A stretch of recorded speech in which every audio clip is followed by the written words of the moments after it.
ओम नमः शिवाय। श्री शिव महापुराण कोटि रुद्र संहिता अध्याय 38 शिवरात्रि व्रत विधान। ऋषि बोल्या, हे महाभाग्य सुतजी, जे व्रत कारणे भगवान शिव प्रसन्न थया छे ते व्रत अમને કહી સંભળાવો।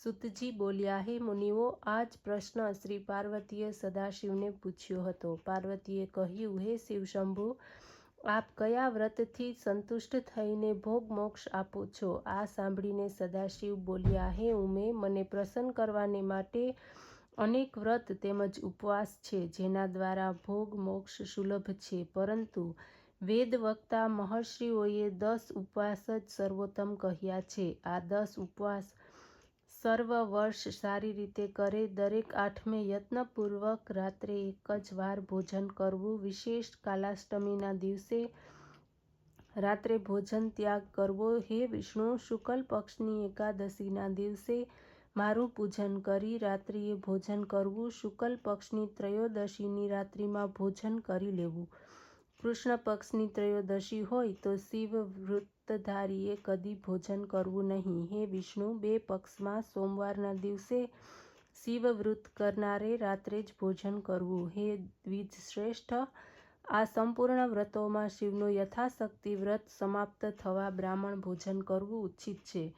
આ સર્વ વ્રતોમાં શિવરાત્રિ વ્રત સર્વોત્તમ છે, એનું ફળ અધિક છે। આ વ્રત મહા મહિનાના કૃષ્ણ પક્ષમાં થાય છે। હે ઉમા, આ વ્રતનો નિયમ સાંભળો। પ્રાતઃકાલમાં નિંદ્રાનો ત્યાગ કરી નિત્યકર્મ પતાવીને શિવ મંદિરમાં જાય, ત્યાં વિધિપૂર્વક શિવ પૂજન કરે, નમસ્કારપૂર્વક પ્રાર્થના કરે કે હે નીલકંઠ, હું આજ શિવરાત્રિનો ઉપવાસ કરી વ્રત કરું, એ વિષયમાં મારી અભિલાષાનો આપ અત્યંત કૃપા કરીને નિર્વિઘ્ને પૂર્ણ કરો। કામ ક્રોધાદિ શત્રુ મારું કાંઈ બગાડી શકે નહીં, આપ મારી સારી રીતે રક્ષા કરો। આમ કહીને શિવના સામે પ્રતિજ્ઞાપૂર્વક સંકલ્પ કરવો। ત્યાર પછી રાત પડતાં જ સર્વ પૂજા સામગ્રી પોતાની પાસે એકઠી કરીને શિવ મંદિરમાં પહોંચવું, જ્યાં શાસ્ત્ર સિદ્ધિ શિવલિંગ વિદ્યમાન હોય ત્યાં પહોંચીને શુદ્ધિ સ્થાનમાં સામગ્રી મૂકીને સ્નાન કરીને શુદ્ધ વસ્ત્ર ધારણ કરીને ઉત્તમ આસન ઉપર બેસી શિવ પૂજાનો પ્રારંભ કરવો। હે વિષ્ણુ, શિવ ભક્તે રાત્રિના 4 પ્રહરમાં 4 શિવ પાર્થિવ લિંગોની રચના કરીને વિધિપૂર્વક 4 પ્રહર વેદ મંત્રોના દ્વારા 5 વસ્તુઓથી શિવ પૂજા કરવી। 108 શિવ મંત્ર બોલીને જળ ધારા કરવી, એ જળ ધારાથી શિવ પર ચડાવેલી વસ્તુને નીચે ઉતારી લે, તે પછી ગુરુ મંત્રો અથવા શિવના મંત્રો બોલીને કાળા તલથી ભગવાન શંકરનું પૂજન કરીને ભવ, શર્વ, રુદ્ર, પાશુપતિ, ઉગ્ર, મહાન, ભીમ તેમજ અન્ય ઈશાન આ 8 નામોને બોલતા કમળ પુષ્પ તથા કરેણ પુષ્પ શિવ ઉપર ચડાવવા, ધૂપ, દીપ, ઉત્તમ અન્નની સામગ્રીનું નૈવેદ્ય વગેરે નિવેદન કરવું, પછી નમસ્કાર કરવા, ઓમ નમઃ શિવાય આ પંચાક્ષર મંત્રનો પણ જપ કરે। જપ થઈ જતાં ઘેનું મુદ્રા બનાવીને નિર્મળ જળ દ્વારા શિવ તર્પણ કરવું, પોતાની આર્થિક સ્થિતિ મુજબ ભોજન સંકલ્પ કરવો, આ સર્વ પૂજાનું ફળ શિવાર્પણ કરવું, વિધિપૂર્વક વિસર્જન કરવું। આ પૂજન રાત્રિના પ્રથમ પ્રહરનું થયું।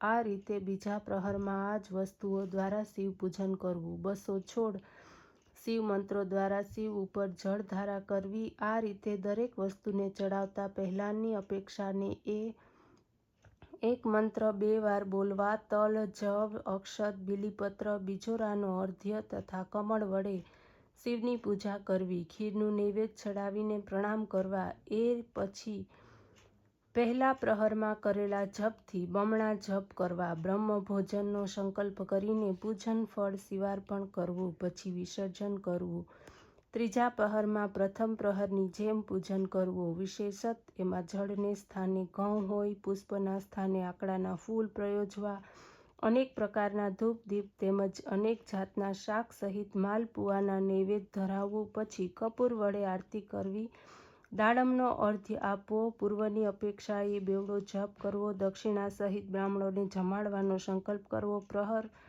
સમાપ્ત થતાં પૂજન ફળ શિવાર્પણ કરી વિસર્જન કરવું, ત્યાર પછી ચોખા પ્રહરનો ચોથા પ્રહરનો પ્રારંભ થતાં શિવનું આહવાન કરવું, વિધિપૂર્વક પૂજન કરવું, અડદ, ગાંગ, મગ અથવા 7 પ્રકારના ધાન્ય વડે શંખપુષ્પીના પુષ્પ તેમજ બીલીપત્રથી પરમેશ્વરનું પૂજન કરવું. પછી શિવ પર અનેક પ્રકારના મિષ્ટાન નૈવેદ્ય ચડાવવા અથવા અડદના બનાવેલ પકવાન વડે સદાશિવને સંતુષ્ટ કરવા. કેળાનો અર્ધ્ય આપવો અથવા ઋતુના અનેક ફળો વડે શિવને નૈવેદ્ય આપવા. વિદ્વાન તથા વ્રતવાળા મનુષ્યે પહેલાં કરતાં બેવડા મંત્રનો જપ કરવો. ત્યારબાદ યથાશક્તિ બ્રાહ્મણ ભોજનનો સંકલ્પ કરવો. ભક્તિ સહિત ગીત વાદ વડે તથા નૃત્ય વડે ભક્તજનો સહિત મોટા ઉત્સવથી સૂર્યના ઉદય પર્યંત આ રીતે સમયને પસાર કરવો. સૂર્યના ઉદય થયા પછી સ્નાન કરવું, શિવનું અર્ચન કરવું તથા અનેક પ્રકારની પૂજા, યોગ્ય ભેટો વડે અભિષેક કરવો, અનેક પ્રકારના દાન તથા વિવિધ પ્રકારનું ભોજન પ્રકારની સંખ્યાને અનુસરી બ્રાહ્મણને તથા સંન્યાસીને સંકલ્પ અનુસાર કરવો. પછી વિવિધ પ્રકારનું ભોજન, શિવને નમસ્કાર કરી, પુષ્પની અંજલિ ગ્રહણ કરી, મંત્ર વડે ભગવાનની સ્તુતિ કરવી, પ્રાર્થના કરવી. હે કૃપાનિધિ, હે શિવ, હું આપનો તથા હું આપના પ્રાણવાળો છું. હું સર્વદા આપનો ચિત્તવાળો છું. જે કંઈ પણ મારો જાણતા અજાણતા મેં આપનું વ્રત પૂજન કર્યું છે અને કૃપા કરીને અંગીકાર કરો. હે શંભુ, જ્યાં પણ મારો જન્મ થાય ત્યાં સર્વ આપના પૂર્ણ ભક્ત થાય એમાં મારો વાસ થાય.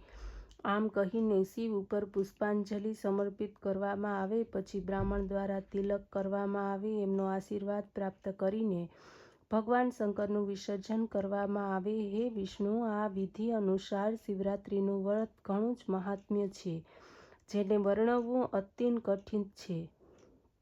આ વ્રત કરનારને શિવનું સાનિધ્ય પ્રાપ્ત થાય છે. તે ક્યારેય પણ અલગ થતો નથી. આ મહિને આ પ્રકારના વ્રત ઉપવાસ કરનારને સર્વ ફળોની પ્રાપ્તિને માટે વિધિપૂર્વક ઉત્થાપન કરવું જોઈએ. હે પાર્વતી, આ રીતે અયાનાશ પણ કોઈથી આ વ્રત થઈ જાય તો તે મોક્ષપદની પ્રાપ્તિ થાય છે. સૂતજી બોલ્યા, ભગવાન શંકરની પાસેથી આ વ્રતનું વિધાન શ્રી પાર્વતી સિવાય વિષ્ણુએ સાંભળ્યું. સાંભળતા પ્રસન્ન થતા ભગવાન વિષ્ણુ પોતાને સ્થાને ચાલ્યા ગયા. પછી લોકહિતના માટે આ વ્રત તેમણે કર્યું હતું. ઓમ નમઃ શિવાય.